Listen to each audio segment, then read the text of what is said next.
All right, welcome back to Jface Games. Today we're going to talk about two games. We're going to talk about Blades in the Dark and another game by the same designer called Agon. All right, so let me go ahead and pull those over. Instead of typing it all out, I like that I can just copy stuff over now.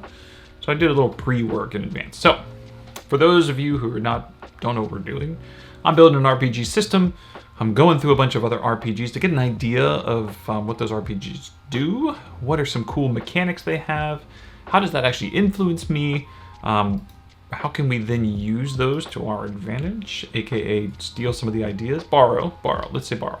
That's much nicer. So that we can kind of use it to our advantage and kind of come up with what is the game that I want to build? Like, what is it that I like about these games? How do those influence me, etc. So today we're talking about Blades in the Dark, and we're talking about Agon, okay? So let's talk about Blades in the Dark first. Blades in the Dark is a very interesting game where you are in essence a guild or a crew of thieves in essence. I mean, that's the basic bones. Now it's like a thieves guild in the sense that you maybe have someone who's more of a brute, someone who's more of a fast talker, etc. But you're in essence a group, and you are in this really cool setting. The book alone is a inspiration in terms of its setting because it lists out the whole city. It all takes place in one giant metropolis type city. The setting is cool, lots of interesting stuff. I can't go into all of it right now, but one of the cool things is that it talks about all these different factions already, and it flushes them out in terms of what's their motives and etc. So there's a really cool setting that is provided in this book. All right, so you're a thieves group. Next, the main things I want to talk about are stress and trauma. That's a big one. So in this game, it does something a little bit more unique in terms of health. Like I've talked about in one of the earlier systems or earlier videos that I'm kind of over hit points. I think they're incredibly useful, but I think that you can do, I think other games have now done more interesting things with hit points, or at least to monitor the health status of your player. In Blades in the Dark, they use a stress and trauma system, which in terms of the idea of pressing your luck, which was one of sort of the tenets of the things I like in a game, this kind of has that. The idea being that if you don't like the outcome of something, you can then opt to take stress. Now, the amount of stress you're going to take is based on, say, like a resistance roll. You're going to roll dice, and then it's the roll minus, there's this calculation in order to determine how much stress you then take from that, right? So stress, in essence, is a way of not allowing fate or destiny to take place. So the DM says this is what happens based on a roll. You say, no, I don't like that. I'm going to say that this happens. But in order to do that, you have to take stress, okay? You only have so much stress that you can take before you then take a trauma, which is very, very bad. Well, what's really neat is that not only is that a way of taking stress, you can take stress because you don't accept the way something occurs. You can also stress yourself by pushing yourself. So in certain scenarios, you can add extra dice to your dice roll. You can add to the effect of something, etc., etc. You can take more actions or take actions even though you're incapacitated. You can do something. So there's all kinds of interesting ways that you can quote unquote push yourself, which also builds your stress. And once your stress hits a max on this, chart, in essence, you now take a consequence and your stress wipes again, but now you have this consequence that's permanent and so it's always there. There might be other ways to get rid of it, but I like that. I like the push yourself and, in essence, taking damage. If we think of it as damage, you can take damage to make yourself better, and you can take damage to kind of reverse a poor roll, but the amount of damage, you don't know how bad it's going to be. So I like that. I like the idea of the players have a little bit more control over their life and their damage. So that's an interesting concept. I don't know how much it fits into the game I want to create, but I love that idea. Progress clocks are really neat. So in essence, a progress clock in this game is denoting how much time something is taking. That makes sense, it's a clock. But what's cool about this is that it's not just time, it's also sort of like it's what's progress, but it's also a building threat. So what happens in the game is a DM could just create a clock And that clock could be 4 slices of a pie, could be 6 slices of a pie, or 8 slices, right? And so one of those might be, in order to sneak past the guards, it's going to take 4 successes, or that clock's going to build. Another one might be until the alarm sounds, 8 slices. Another one might be like until a rival faction completes their objective, and it's 12 slices, right?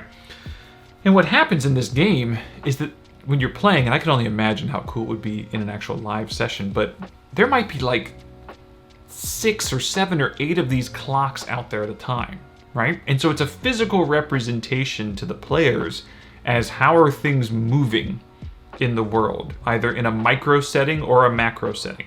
You're getting sort of the full spectrum of the setting that you're in terms of what's immediately happening in my immediate proximity, what else is happening in the bigger scheme of the world. And what happens is when you fail checks, or there's multiple different things that can cause these progress clocks to tick, or these pies to get filled in. But in essence, what happens is that you fail a roll, or something happens, and all of a sudden the DM decides which of these clocks is going to progress. And so you're seeing it, and it adds that stress, or it adds that, it's not a bad stress. It adds that sort of like, to me, it adds that we got to go, we got to move type feeling. But it also makes the whole world more alive, because I think that the concept of seeing what other groups or that other big picture type, objectives in the world, that something's happening with those, they're moving. I might not know what's happening, but something's happening. That's really cool to me. That's another way of trying to build out a world that's alive and living. And I think that it also is a great mode for pulling in the players to want to live and breathe in that world. I know that a lot of players, or a lot of DMs, have problems sometimes getting players to buy into the setting and really get excited about the setting. And I think that, Matt Colville did a recent video on that and how you build that out. And some people will just say, you know what, you just show the players what they need to show, and if you're enjoying it in the back end, just do it in the back end. But this is a way that I think you can present it and give urgency to the players. And it doesn't have to be all the lore built out, but there's something there that's, it's pretty great idea. The faction game. There's an actual faction game built into this, where in essence what's happening is you have a table that lists all of the factions in this setting. I forget the Duskwallow. No, not Duskwallow. I forget the name of the setting, like the city itself, but it's a pretty cool city. And the idea is that it lists out every possible faction that exists in the world, Doskvol. And what you end up doing in the faction system is that in downtime, I guess it's downtime, because you in essence have different phases of the game. Every time you sit down, there's the score, which is like you're actually dealing with whatever sort of heist type scenario you're in. And then you might go into like downtime events, like what are you guys doing, your characters doing. But then there's also a portion with factions. And what happens with the factions is you have this chart, you have all the different factions in the city, and now you have progressions of how is our crew in the eyes of these different factions. Like how much of it went up, how much it went down, and depending on what your score is with a faction, like a +4 all the way to a -4, I think is the scale, depends on what kind of stuff could happen. Like how much of the radar are you on their, how much are you on their radars, how much are they invested in, helping you or hurting you. And what I like about this is that it's no longer abstracted. I like the idea in role-playing games of being able to just kind of tell the story as you're going with the players, and the players kind of understand through nuance what's going on. But I also like the idea of transparency, like having that transparency of that chart of saying like, look, these are the people that hate you, and these are the people that like you, and these are the people that don't really care. And it's sort of a nice, easy list. It doesn't have to be as robust as this system is, because they've got, like I said, sometimes it'll be 40 people on that chart. But I like that transparency, so that's another really cool concept. The crew in the lair is just sort of, it's the idea that you have your crew and your team is in essence, like a heist crew, and it's definitely got that sort of Ocean's 11 sort of vibe to it at times. But you actually have a lair, like your lair and your crew themselves they have their own sort of character sheets in essence. And they can have their own little powers and their own little abilities, and I like that. I think that's a cool, once again, it's like building a stronghold in a D&D type setting where you have the fun of building that stronghold and that stronghold having actual abilities to it. I think that a lot of people gravitate to it and I like it.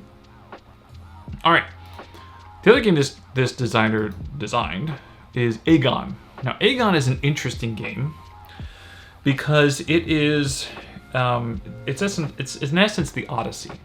You build a Greek hero-like character, and you and your friends are lost at sea on a boat, going from island to island. Each island is a mini session adventure, and after you've completed X amount of islands, you're done. Now, what's really cool about this is that you are glory hounds. You are seeking glory. And when you do things on these islands, and it has a really cool mechanic behind how you actually accomplish things and how you attack and how you overcome obstacles, etc. But in essence, you're going to these islands and you're dealing with the islands, and you're a team. You're all on the same team, but you also are competing each other for glory. It's a semi-cooperative. So we'll go to this first bullet here. We'll pull this one up a little bit. And that's really neat to me. It really makes these interesting decisions where you're on an island and multiple things are going on, and you might not be good at fighting. Maybe you're the guy who's good at talking. But your buddy decides, look, I'm going to go running at those harpies, and I'm going to, fight them to take them down. So he has created this challenge that's fighting. He's going to get glory. If he wins, if you win that obstacle, you're going to get glory, right? So there's a part of you that goes, I should go with him, I should help, because I don't want him to get all the glory. But the way the game works is that if you fail at your checks, that's when you get hurt. That's how you die. You get hurt, right? So it's this risk reward of, if he goes by himself, he's going to get a ton of glory. If I go with him, maybe we share in the glory. But if I fail, because it's actually something I'm not very good at, not only is he going to get the glory, but also I'm getting hurt. So it's this fun little but at the same time, you want your friends to succeed because you're all on this mission together. Because if that's the island's objective, is to kill the harpies, for instance, then you probably should help out. So I think that's cool. I think it's cool to have in essence, it's a semi-cooperative game. You're all in it together, but you also are seeking glory. And it's a really neat idea. Epitaphs. So the other cool thing in the game is that to build in flavor to the game, to really flush out sort of like the concept of being a Greek hero, is that part of your character creation is you're creating your epitaph. It's like, I am so-and-so, son of such and such, who completed X, Y, and Z. And the game takes you through how you build out this name. And part of the game is you actually orate your name in certain scenarios as a part of the mechanics, because depending on which portions of your name you sort of bring forth, give you different dice for your dice pool on your challenges. So it's a pretty cool concept. I like it. I don't know if I could play a whole campaign of it. I could be wrong. I could just completely fall in love with it and play a whole campaign of it. But I can tell you that doing a couple one-shots of it would be amazing with my group, because we would really get behind that concept of being a pompous person seeking glory and who is spouting out their name all the time and their deeds. It'd be a lot of fun. The other thing is that it has a divine favor chart. So in essence, on your character sheet, you have this little area where you have all of the gods that are possible, and you have your relationship built into those gods.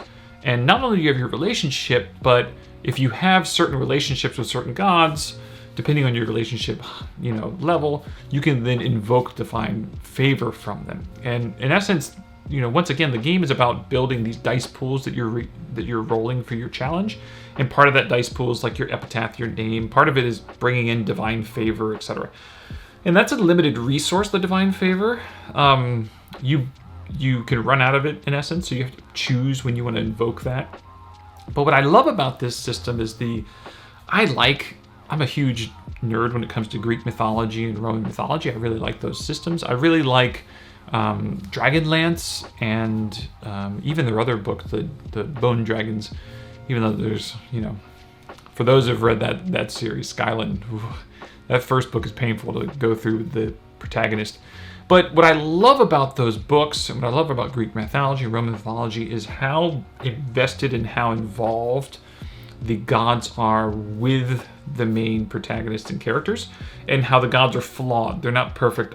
They're incredibly powerful, but they're not, they're not omnipotent, and they're incredibly involved with them. And so I like that being built into the character sheets, that you can see the gods, you can call upon the gods, you see your relationships with the gods, and it's right there. That's pretty awesome.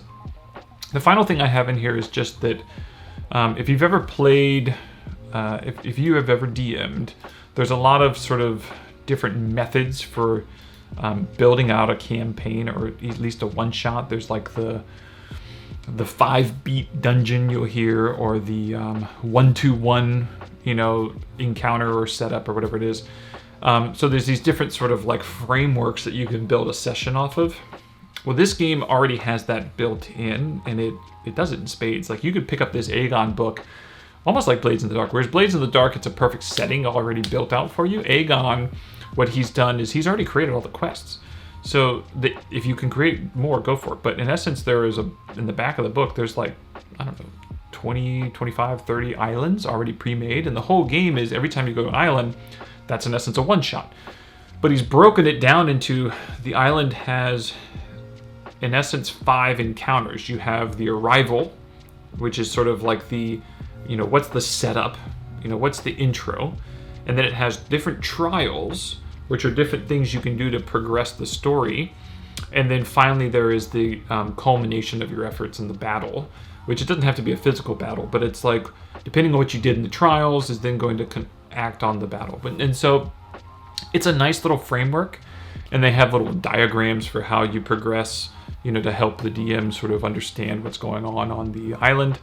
And then they've got so many islands with all this different, like, in essence, Roman mythology or Greek mythology-esque, flavor. So I like that. I like that idea.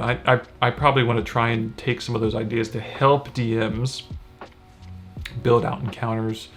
I don't want it to be too frameworky, but I thought that was a nice touch to be added into this game. So that's Agon.